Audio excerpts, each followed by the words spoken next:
Karma is real nga po bang maituturing mga kababayan para kay Harry Roque dahil meron na naman pong isang mabigat po siyang kakaharapin. Huwag na po nating patagalin. Sabi po dito sa balita, Attorney Melvin Matibag files a disbarment case against fellow former Duterte cabinet official Attorney Harry Roque before the Supreme Court. Matibag noted the social media posts of Roque on the Polvoron issue involving President Marcos Jr. among others.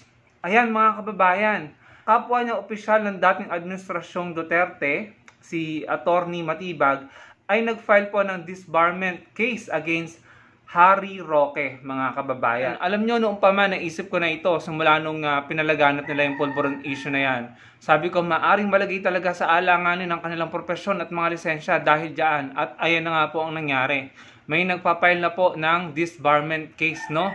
At hindi lamang po si Harry Roque yung maaring masampulan dito dahil may iba pang abogado na umaakit sa stage nila na hindi natin alam kung maaari bang maging case sa disbarment yung mga pinagsasabi nila doon. Kilala niyo naman kung sino yung mga abogado doon na umaattend ng maisog rally, mga kababayan, at narinig po natin kung ano yung mga panawagan nila, kung ano yung mga sinabi nila, ano. So, hindi na ako magtataka kung may isa na naman pong susulpot na magpa-file po ng disbarment case against dun sa mga abogadong iyon na umattend ng maisog rally. Pero ito po yung malinaw. Meron pong gustong ipadisbar si Harry Roque dahil po doon sa Polvoron issue na iyon. Maaari niyo pong basahin ang detalye ng balitang yan nang malaman niyo po ang kumpletong impormasyon. So yan po, sunod-sunod po talaga ang para po sa akin ay maituturing na karma, no, na nararanasan nila ngayon. Kasi naman, no, in my opinion, in-overestimate nila ang kapangyarihan nila nung nakaupo pa sila, nung sila ang nasa administrasyon. Nakakala nila forever sila ang makapangyarihan.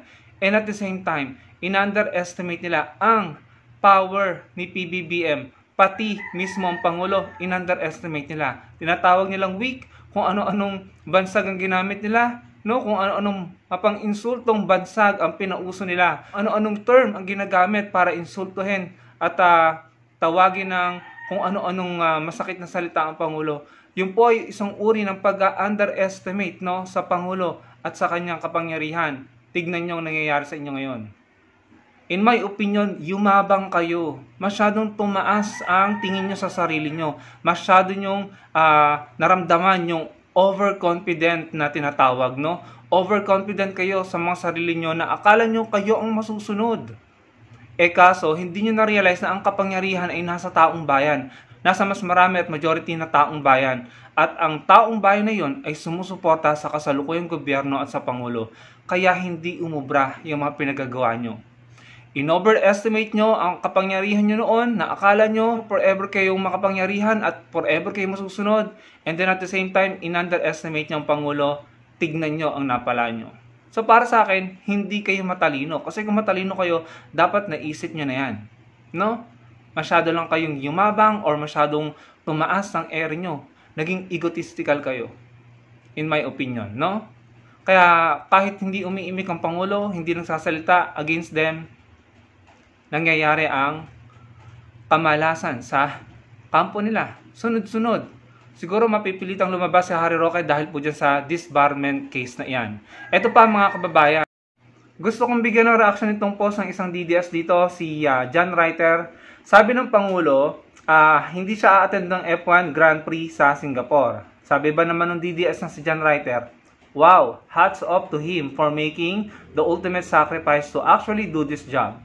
Sarcastic po yan. Must be tough giving up those luxurious perks and fast cars for a bit of, governance.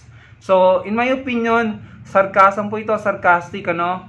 Ang masasabi ko lang dyan, nung pumunta ang Pangulo sa Grand Prix sa Singapore, ang daming bumatikos. Ngayon naman na, hindi na siya pupunta, in-skip niya, meron pa rin nagiging sarcastic at tila parang hindi yata natutuwa dun sa desisyon ng Pangulo. So, parang kung ikaw ang Pangulo, hindi mo alam kung saan ka lulugar, no?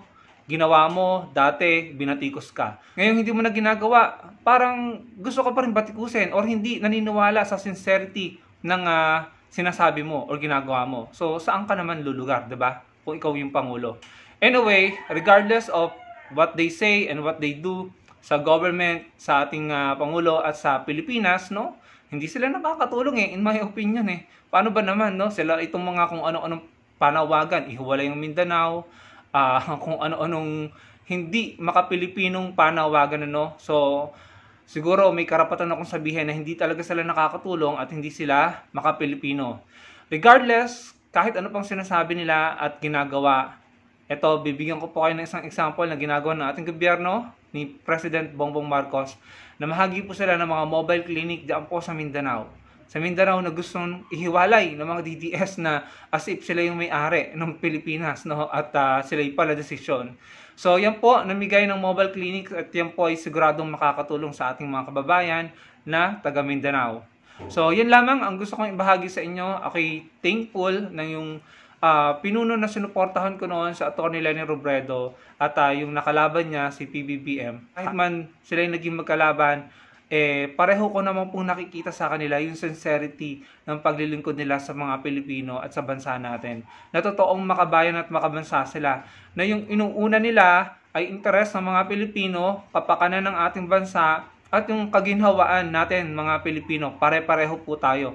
Inuuna nila yung pagtatrabaho para sa bansa, si PBBM sa gobyerno, si Atty. Leni Robredo sa Angat Buhay na ngayon ay nag-e-expand dahil meron na po silang mga Angat Buhay satellite office, no? Papasalamat ako at ina-admire ko sila pareho dahil kahit sila naging magkatunggali, mga Pilipino ang inaangat at inuuna nila.